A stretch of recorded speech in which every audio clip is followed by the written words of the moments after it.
একদিন মক্কার পবিত্র ভূমিতে একজন দারিদ্র যুবক বসবাস করত। তার নাম ছিল আহমাদ।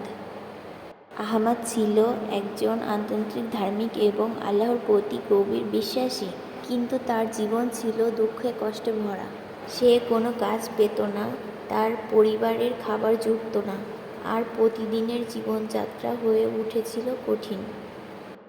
অন্যদিকে মক্কার বেশিরভাগ মানুষ তখন বাণিজ্যিক কাজে খুব ব্যস্ত ছিল এবং তারা নিজেদের অর্থ সম্পদের প্রাচুর্য নিয়ে মগ্ন ছিল। সেই সমাজে দরিদ্র মানুষরা খুব কম সম্মান পেত। আহমাদ প্রতিদিন ভোরে উঠে মসজিদুল হারামে গিয়ে নামাজ আদায় করত এবং আল্লাহর কাছে তার কষ্ট দূর করার জন্য প্রার্থনা করত। একদিন আহমাদ বেশ হতাশ হয়ে মসজিদে প্রবেশ করল। তার মন ভারাক্রান্ত ছিল এবং মনে হচ্ছিল যেন তার জীবন থেকে সব আশাই ফুরিয়ে গেছে। মসজিদে গিয়ে সে গভীরভাবে আল্লাহর কাছে কান্নাকাটি করল এবং আল্লাহর কাছে দোয়া করল। তার দোয়া ছিল, হে আল্লাহ, তুমি সকলের প্রতি দয়ালু, তুমি আমাকে সাহায্য করো। আমি তোমার দরজায় এসে দাঁড়িয়েছি, তুমি ছাড়া আমার আর কেউ নেই। দোয়া করার পর আহমাদ একটি অদ্ভুত অনুভূতি পেল। তার মনে হলো যেন আল্লাহ তার দোয়া কবুল করেছেন। সে একটি অদ্ভুত শান্তি অনুভব করল এবং তার হৃদয়ে আশা ফিরে এলো। এরপর আহমাদ সিদ্ধান্ত নিল যে সে আল্লাহর উপর সম্পূর্ণ নির্ভরশীল হয়ে জীবনযাপন করবে। সে প্রতিদিন কাজ খুঁজতে বের হতো, কিন্তু কোনো স্থায়ী কাজ পেত না। তবুও সে আল্লাহর উপর থেকে তার বিশ্বাস সরায়নি।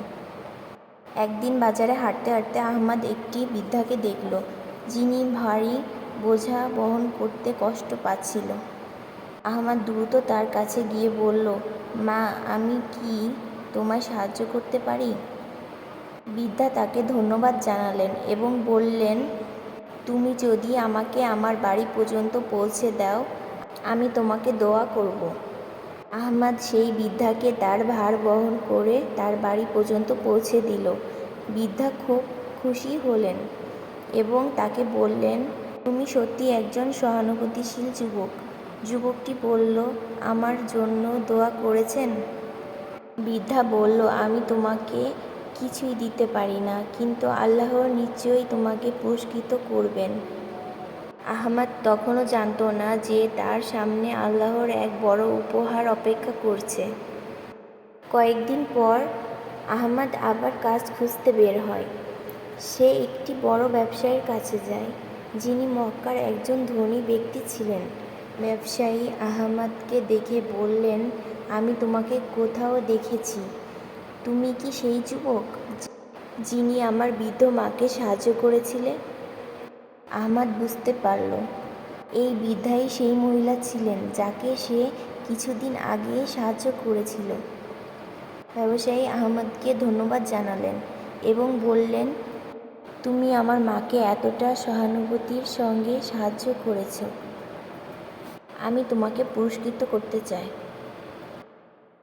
আমার বাণিজ্যে তোমাকে একটি সুযোগ দিতে চাই, তুমি যদি চাও আমার সঙ্গে কাজ করতে পারো।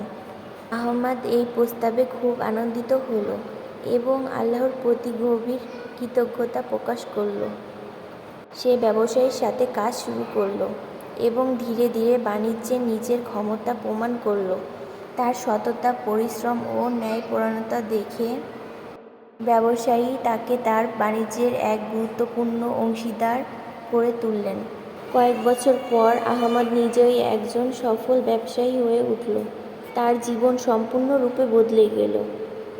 আল্লাহর রহমতে সে দারিদ্র্য থেকে মুক্তি পেল এবং একটি স্বাচ্ছন্দ্যবোধ জীবন যাপন করতে লাগল।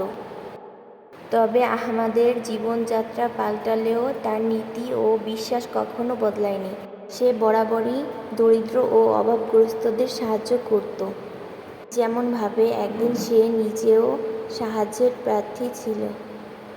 তার ধন সম্পদের প্রাচুর্য তার হৃদয়ের বিনয়ন ও মানবিকতা নষ্ট করতে পারেনি, বরং সে আল্লাহর পথে আরও বেশি দান খয়রাত করতে লাগলো এবং দরিদ্রদের জন্য বিভিন্ন সহায়তা প্রকল্প চালু করলো। এই ঘটনাটি আমাদের শেখায় যে আল্লাহর প্রতি অবিচল বিশ্বাস এবং মানবতার সেবা কখনোই বিফল হয় না। আল্লাহ সব সময় তার বান্দাদের দোয়া শোনেন এবং সাহায্য করেন। তবে সেই সাহায্য কখন আসবে এবং কিভাবে আসবে তা আল্লাহর উপর নির্ভরশীল। আমরা শুধু ধৈর্য ও ঈমান নিয়ে অপেক্ষা করতে পারি।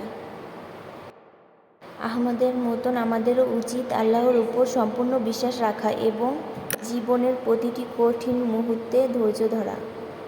কারণ আল্লাহ আমাদের সকলকে পরীক্ষা করেন এবং সেই পরীক্ষায় উত্তীর্ণ হওয়ার পর আল্লাহর রহমত অবশ্যই আমাদের জীবনে এসে ধরা দেবে।